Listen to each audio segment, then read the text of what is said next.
जंगल का खूंखार राज एनाकोंडा। गहरे, घने और खामोश जंगल के बीचों बीच एक खतरनाक दरिया बहता था। इस दरिया के बारे में मशहूर था कि जो भी इसके करीब जाता है वो कभी वापस नहीं आता। लोग कहते थे कि इस दरिया में एक देवकामत एनाकोंडा रहता है, एक ऐसा सांप जिसने दर्जनों इंसानों को निगल लिया था।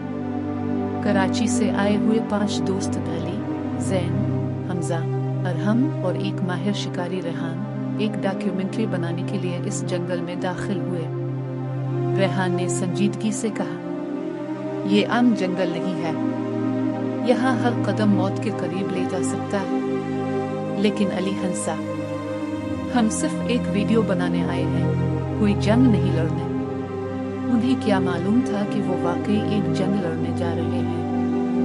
रात के वक्त जब सब दरिया के किनारे कैंप लगा रहे थे, पानी में अचानक हलचल हुई। हमजा ने पानी की तरफ देखा, कुछ तो है वहाँ। अचानक पानी से एक बहुत बड़ा एनाकोंडा निकला और बिजली की रफ्तार से हमजा को पकड़ लिया। हमजा सब चीख उठे, लेकिन चंद लम्हों में ही वो पानी के अंदर गायब हो चुका था। खौफ की फिजा छा गई। रेहान ने संजीदा लहजे में कहा, ये आम एनाकोंडा नहीं, ये कई सालों से इंसानों का शिकार कर रहा है। अरहम ने पूछा, हम वापस चलते हैं? लेकिन अली ने कहा, नहीं, अब हम इसका राज जाने बगैर नहीं जाएंगे। अगले दिन वो जंगल के अंदर मजीद गहराई में गए। वहां उन्हें एक पुराना तबाहशुदा गांव मिला।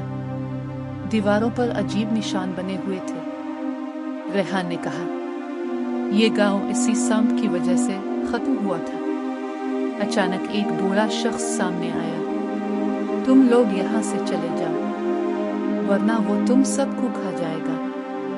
रात को एनाकोंडा ने दोबारा हमला किया। इस बार वो पहले से भी ज्यादा बड़ा और खतरनाक लग रहा था। जैन को इसने जकड़ लिया। अली ने हिम्मत करके बंदूक उठाई और फायर किया, लेकिन गोलियों का इस पर कोई खास असर नहीं हुआ। रेहान ने एक प्लान बनाया, हम उसे आग से रोक सकते हैं। उन्होंने आग जलाई और एनाकोंडा को घेर लिया। सांप गुस्से में पागल हो गया।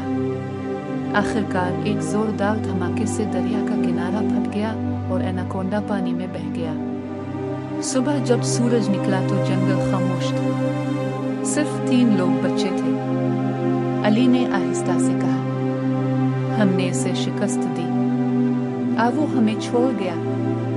रेहान ने जवाब दिया, कुछ राज कभी खत्म नहीं होते, दरिया आज भी बह रहा है।